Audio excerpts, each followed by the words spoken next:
What's up, YouTube? This is Too Raw for TV. All right, so before I get into this video, and I'm late with these shout outs, I know I am. The data that I took off from social media kind of screwed me all up. Salute to Ghost Official for the $10 donation via the Cash App. He says, can't wait to watch MJ critique LeBron next year. Laugh out loud. Yeah,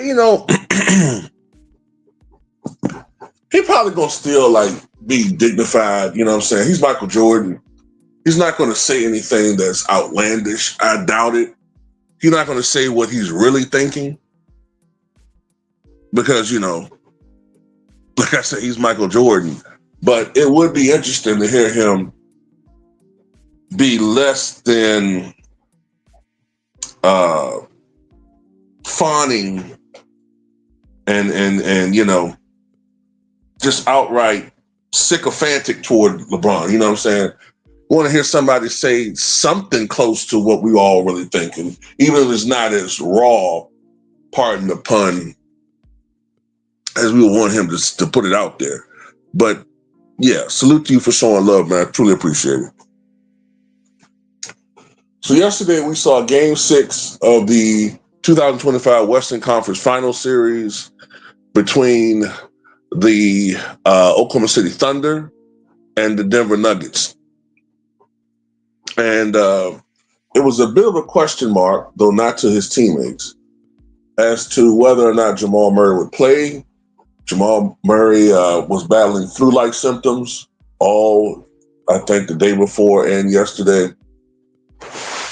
But, of course, he played. And oftentimes we see players when they play when they're sick, often are able to channel, I don't know what it is, they're able to channel their inner, I don't want to sound corny and cliched, but their inner glow.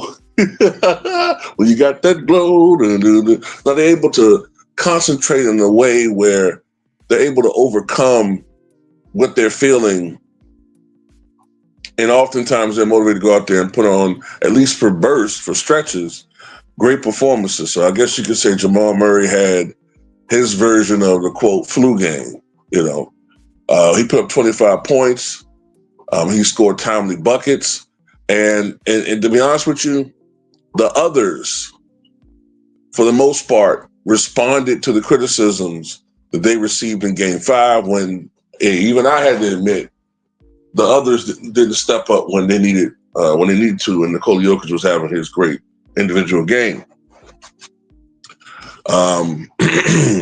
Michael Porter Jr., who has struggled mightily in these playoffs altogether, he had a pretty good game. Aaron Gordon only had 5 points, I believe. So he didn't have a strong performance, but Christian Braun scored a career playoff high of 23 points. And I forgot the guy's name already, but some reserve young guy, Strathers, I think he had 15 points, which I believe was a career high altogether for him, regular season and playoffs. And he was big, so kudos to him, man. The Denver Nuggets dominated the second half of this game. And every time that the Thunder would try to get back into the game, the Denver Nuggets would score timely baskets. Russell Westbrook did not shoot that well, 3 for 8, but he did have a big fast, well, I don't want to say fast break. Well, sort of. He did have a big, transition layup bucket down the stretch when the Thunder were trying to get back into the game and make a game of it. So Shai Gilgeous-Alexander led all scorers. I believe he had 32 in the contest. Before I forget, Joker had 29 points, I believe 14 rebounds and 8 assists. So he just missed a triple-double. And as I said before, the others stepped up in this particular contest. And the Denver Nuggets win 119-107. And they force a Game 7. And I got to be honest with you. I kind of like Denver's chances of winning this series, man. I kind of agree with Perk when he said he gives the Nuggets a 40% chance of winning. I would put it more around 33%, but I do think they have a shot because of their experience in game sevens. When you look at a couple of factors here, even though the Thunder won 68 games this year, which is tied for, I think, the fifth best record in NBA history. You have the 73-9 Warriors, the 72-10 Bulls, the 69-13 Lakers, 1972. Then you have the 68-13 Sixers in 1966-67. And then people forget there was a 72-73 Celtic team that won 68 games. And then, of course, you have this team that won 68 games. They were 35-6 at home during the regular season. So they're really tough to beat at home. But at the same time, this team does not have a lot of experience. You don't have a lot of guys with game seven experience. The only game seven that Shea has been involved in, I believe, is back in 2020. And I think, trying to remember here. Yeah, that was when he was with, that's when he was playing with Chris Paul. I believe that's when Chris Paul went 7 games with the Rockets, I think it was, in the bubble. That's the last time that he played in the game 7. And so he doesn't have a lot of experience in game 7s. Contrast that with the Denver Nuggets, who have played back-to-back game 7s just as playoff. I think they went 7 games with, who did they go 7 games with just now? In the first round. Damn, they just went 7 games. Man, it's been so many different series. What the hell did they just win 7 games with? The Clippers, excuse me. They just won 7 games with the Clippers, and they went 7 games last year with the Timberwolves when they blew a 20-point lead. But I also believe that they've won 4 of their last 5 game 7s. So the experience factor goes to the Denver Nuggets.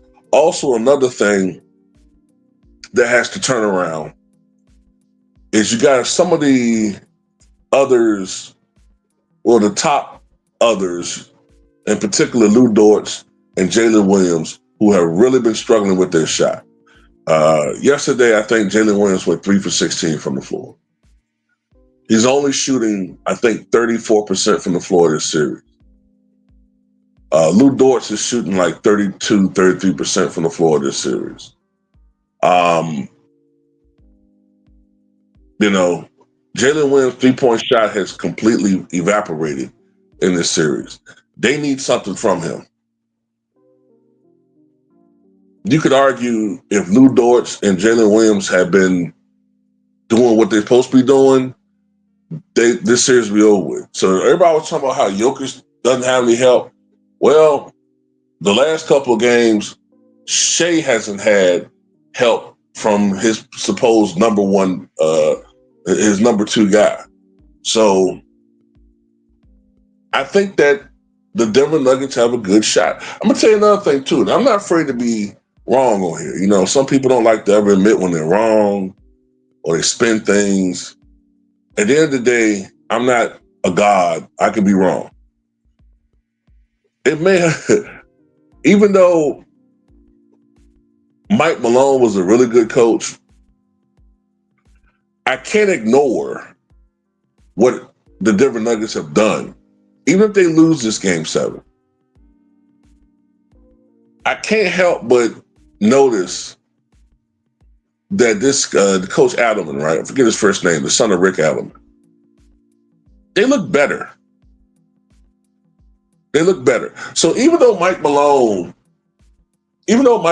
is a good coach, he won a championship, and I still think that they should have given him at least this year. I still have a problem with that, right? But we don't know what was going on behind the scenes. From reports, he and the general manager, Calvin Booth, were just going at each other. And it was becoming a distraction to the team. You know what I'm saying? And maybe it was for the best because the rotations look better. And let's not forget, this is a 68-win Thunder team who have done some historic things. Most 20-point victories in the regular season. Highest point differential in the history of the NBA. I don't think people grasp what that means. This means that this team is dominating during the regular season more than the 87 Showtime Lakers, the 86 Celtics, the 96 Bulls, the 2016 Warriors, the 83 Sixers, the 86 Celtics, 72 Lakers, no matter who you're talking about. Statistically, this team has dominated more, and the Denver Nuggets are playing them to a standstill. That should count for something. Now, I still think Shea should win MVP whether he wins or loses the series. But let's give the coach some credit too. So at the end of the day, this has been a great series. This has been a great playoffs. I think this is probably the best playoffs from a parity standpoint, because I love parity. I don't like when you could just pencil in at the beginning of the year the two teams are going to go to the finals. When it comes to parity, this is perhaps the best playoffs. Now I'm talking about parity, like not knowing who's going to win the title, since possibly the interim when Michael Jordan was retired for the first time. I would say that's probably how this feels. You know, I don't know who's going to win the title. It could be the Nuggets. It could be the Thunder. I don't think it's going to be the Knicks, but who knows? Could it be the Pacers? We just don't know. But anyway, tell me what you guys think.